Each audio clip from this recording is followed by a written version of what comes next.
Make the music louder.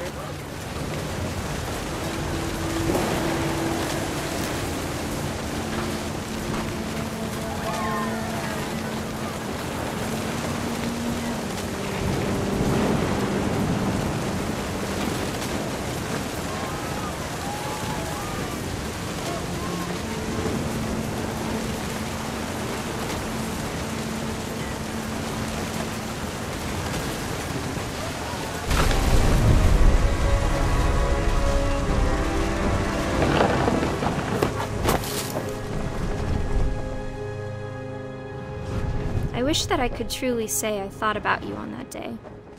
Out there on the beach alone, just you, the wind, the sea, and foam. But I didn't, until we found you.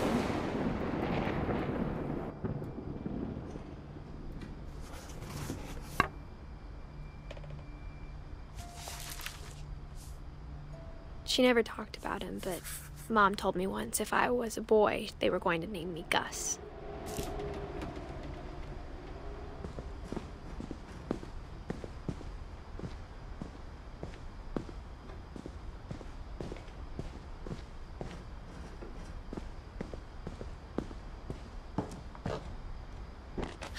My mom moved up to the loft after her brothers died. At the time, it was as far away as she could get.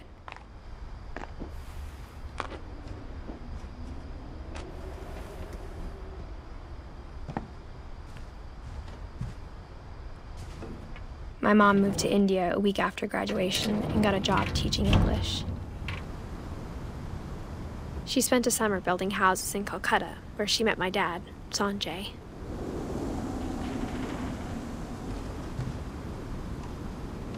Louis was born a year later.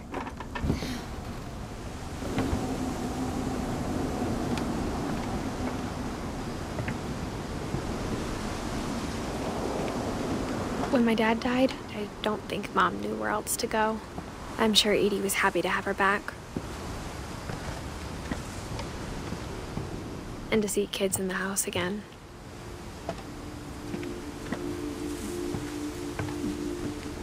The house had to get a little bigger, but Edie was used to that.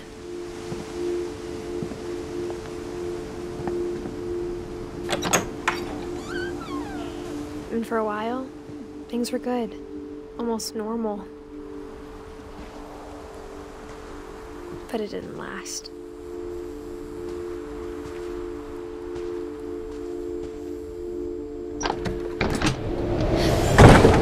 The beginning of the end was Milton's 10th birthday, when Edie gave him a castle.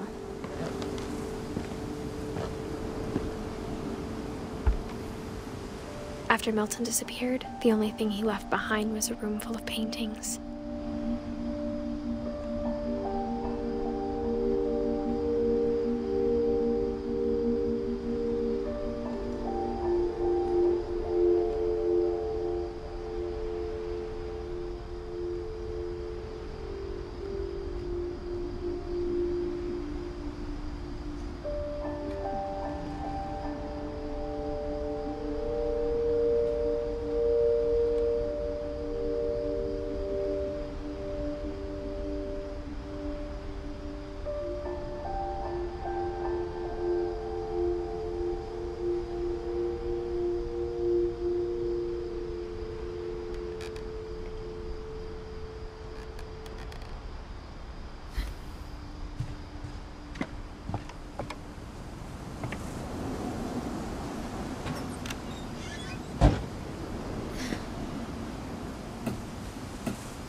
Milton Finch in The Magic Paintbrush.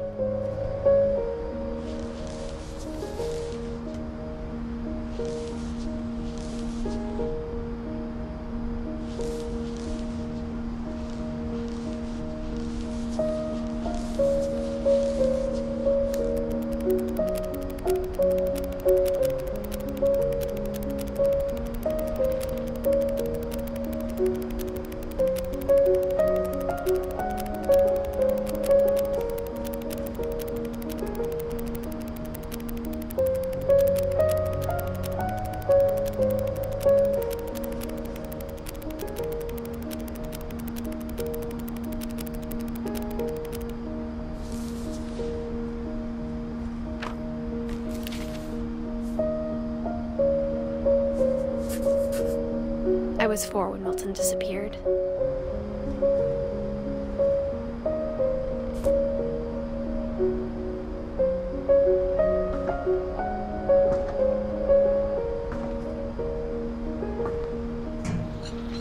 Mom spent months searching for my brother.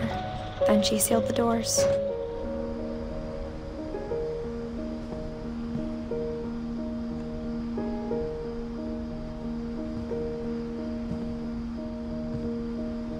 Whatever Milton had found in the house, Mom didn't want it getting out.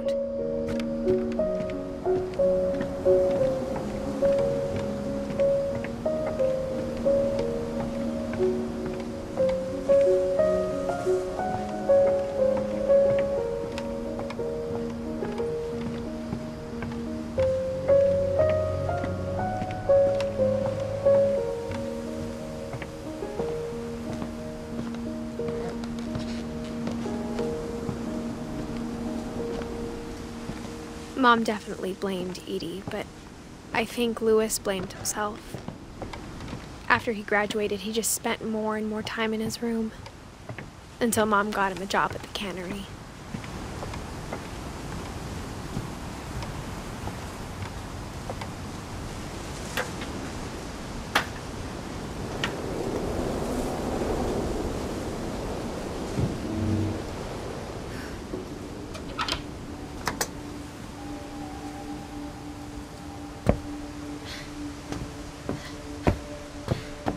Louis's room smelled very, very familiar. That part of him lived on.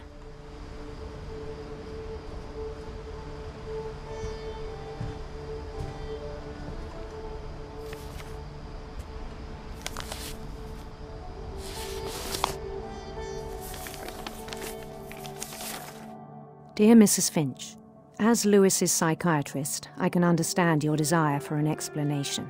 As I see it, the trouble began in January, shortly after we convinced your son to seek treatment for substance abuse. Newly sober, I believe Louis first noticed the monotony of his daily life.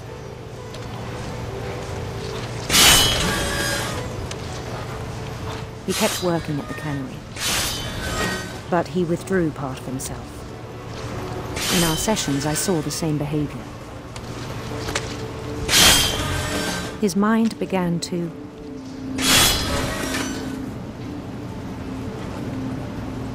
wander.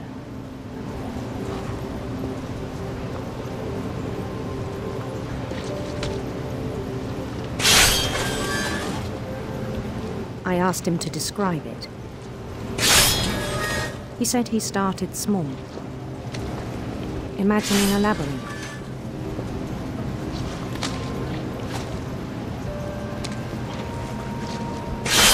He'd feel his way about.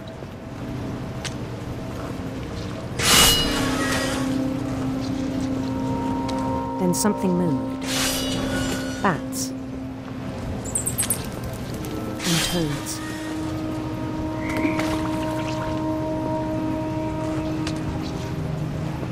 And things that have not names.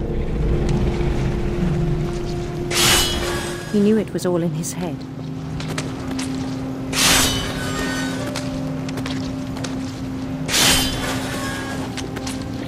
But he took it very seriously. I had hoped he'd find himself.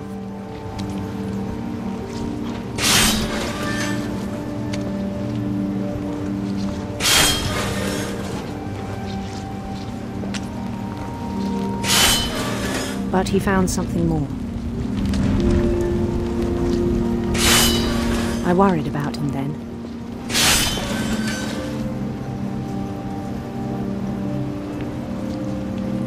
Daydreaming at the cannery,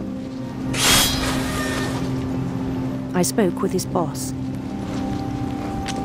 But he said Louis had become a model employee. Methodical, tireless, focused. Like a whole new Louis. So I let him go on.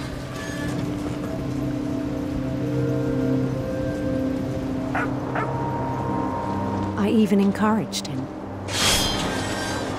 It seemed very promising at first. He told me he'd made a new friend.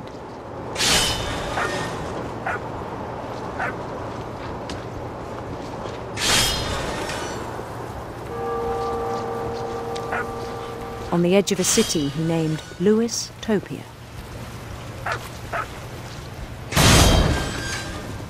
He built the city up slowly, brick by brick.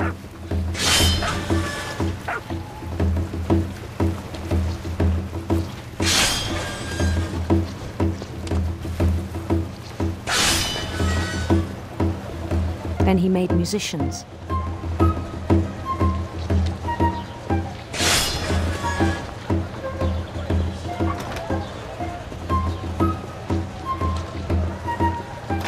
And songs for them to play. He talked about starting a band.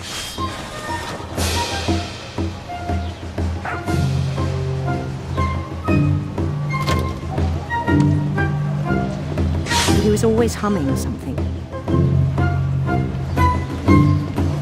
Every day his imagination grew stronger.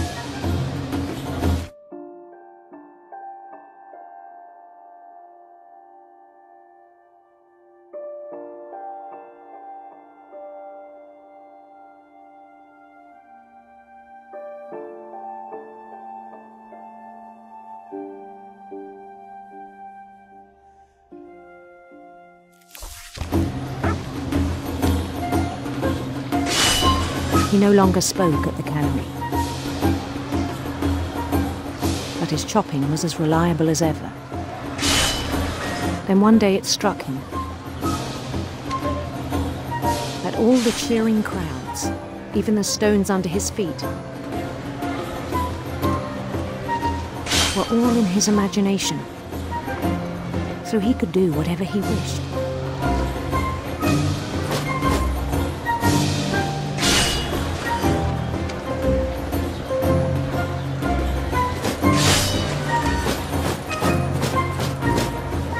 He held an election for mayor. And he won. They begged him to stay, but his mind was already wandering. It became a game for him.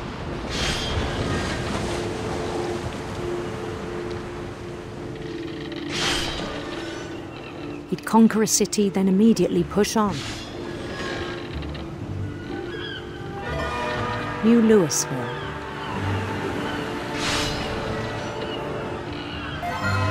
St. Louis. He started drifting away from our reality.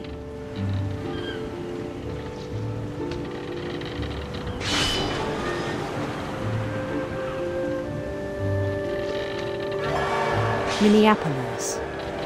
Until one day he forgot to go home from the cannery. Even as his mother pleaded with him, part of Lewis kept sailing on.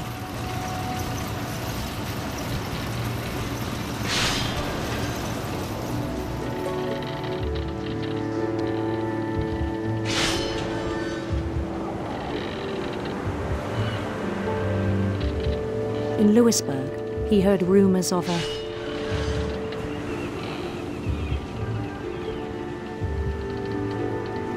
handsome queen.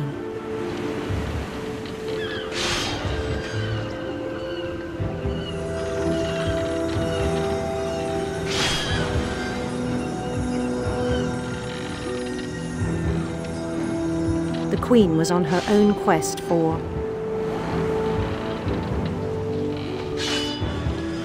radiant rainbows.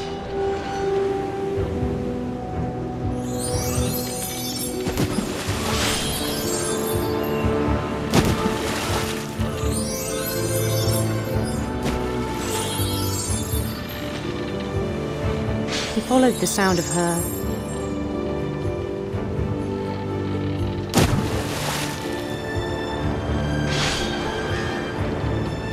silver harp.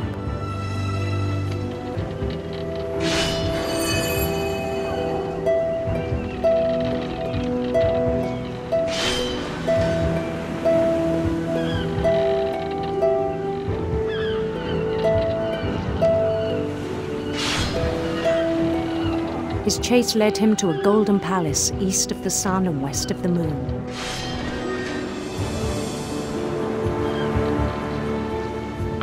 Even then, his logic remained sound.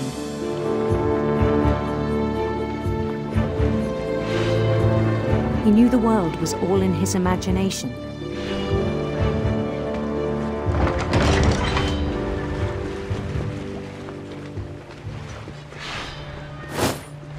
But he was so proud of having created it. In his own eyes, he'd become something greater than a king.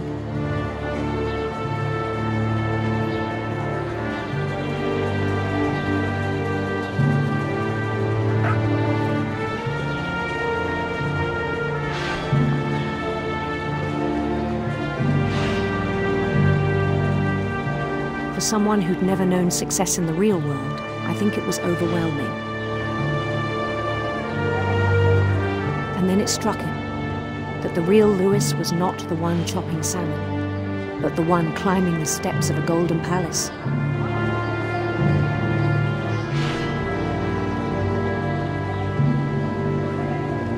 My imagination is as real as my body, he told me.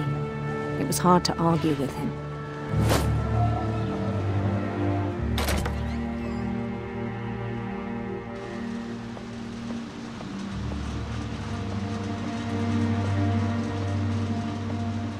Began to forget the world we know.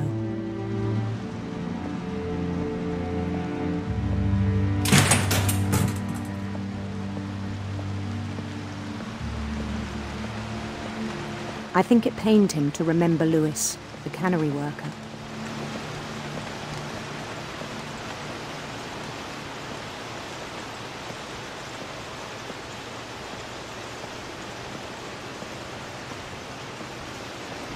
He began to despise the man with a royal contempt.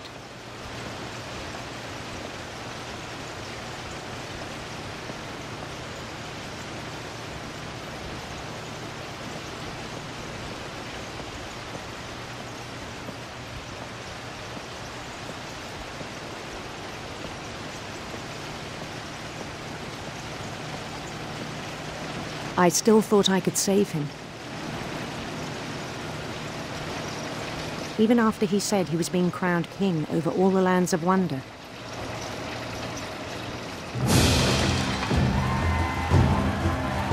The palace would be packed with his companions.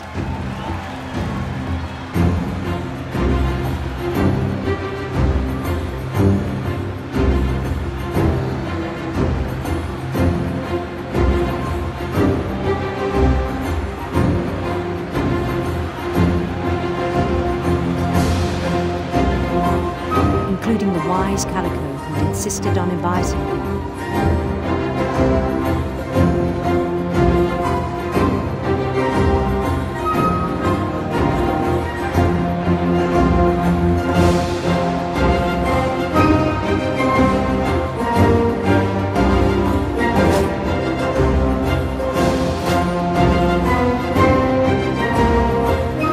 His queen waited, holding his crown.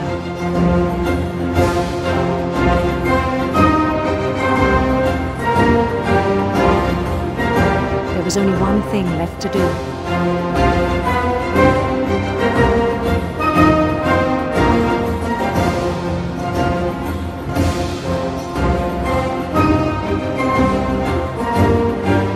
Bend down his head.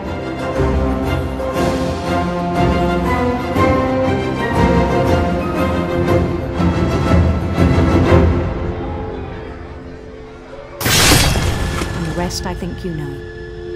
Mrs. Finch, your son was a kind man who will be missed by all of us who knew him.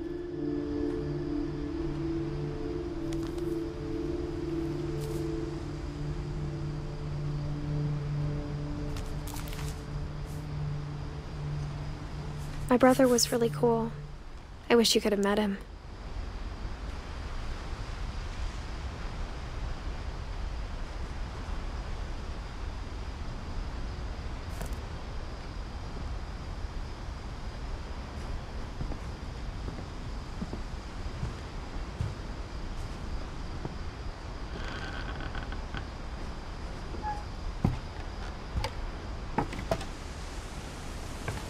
the way back from Lewis's funeral, my mom told me to start packing. She waited until the day before we left to tell Edie. I'm not sure if she wanted to make it easier or harder.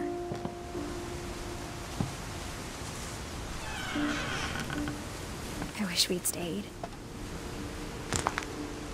But I understand why we left.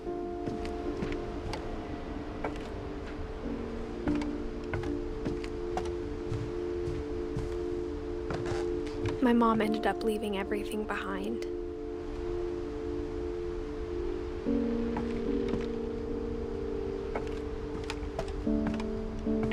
What happened that night had been coming for a long time. Maybe it should have come sooner.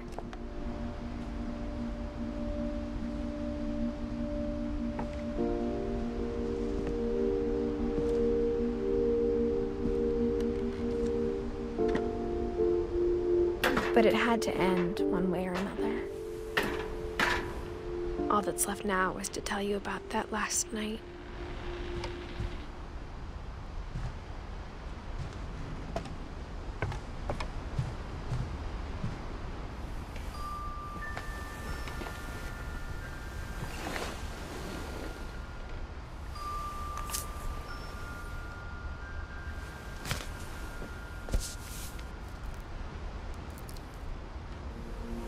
That whole last day, Edie just watched us pack and didn't say a word. Until supper, when she raised her glass and said, "To our final night together, and all our final nights apart." Grandma, you know what I said about alcohol. Some of your medications are very Edith, specific. I left a present for you in the hallway. Why don't you go open it? The grown-ups have to argue now. I'm sorry, you're right. We're all leaving tomorrow. Let's just enjoy our last... I'm not leaving. Edith, you're excused.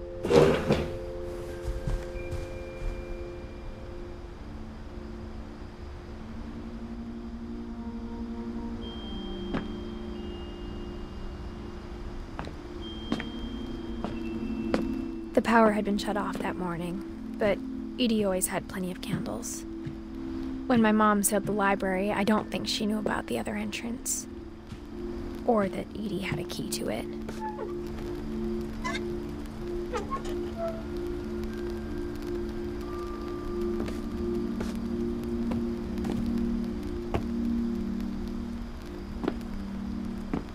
That thing you're afraid of isn't going to end when you leave the house.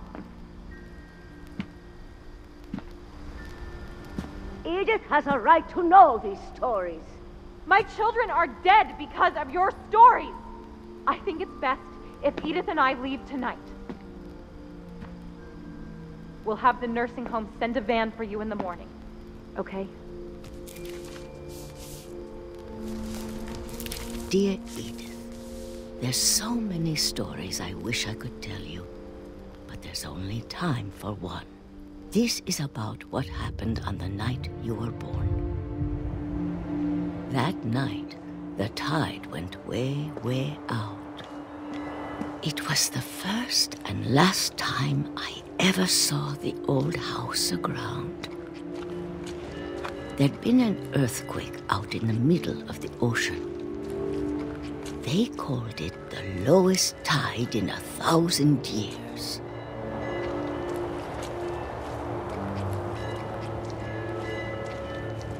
God, it smelled awful. You know, I've seen that house every day of my life.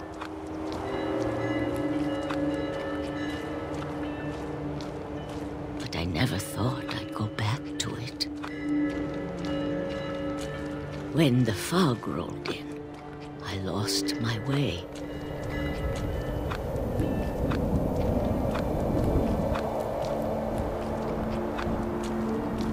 I got turned around.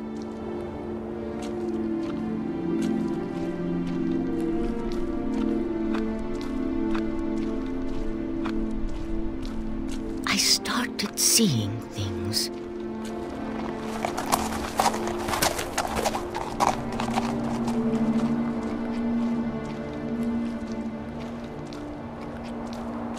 Things I'd forgotten had ever existed.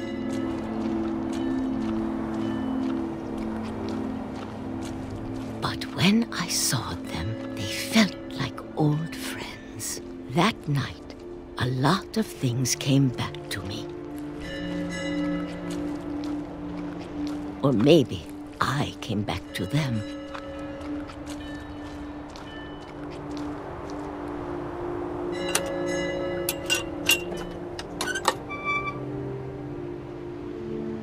Things I can't explain, but that I need you to try and... Edith, what are you doing in here? It's mine. Edith! Mom, you're gonna rip it! Let go! I kicked and screamed, but Mom dragged me to the car.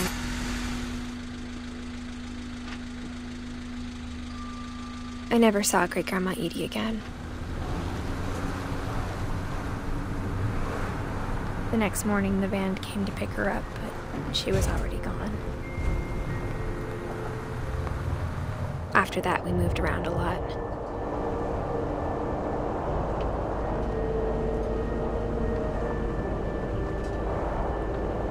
We both tried to make the best of it.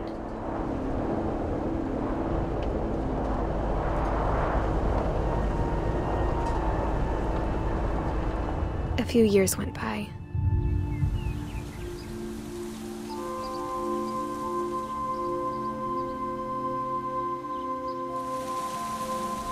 My mom didn't like to talk about it, but she started getting sick a lot.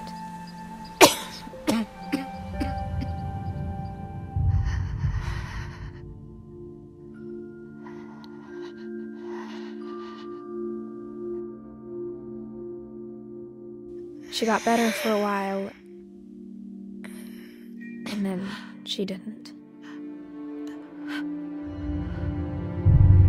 And then I was alone. The last Finch left alive.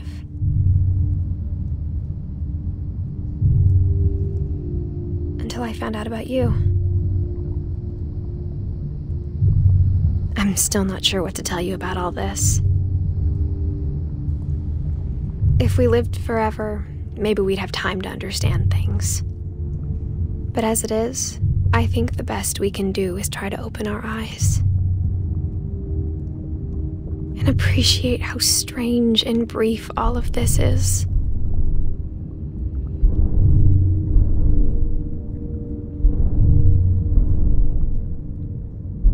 This journal was supposed to be for you. But now I hope you'll never see it. I just want to meet you. And tell you all these stories myself. But I guess if you're reading this now, things didn't work out that way.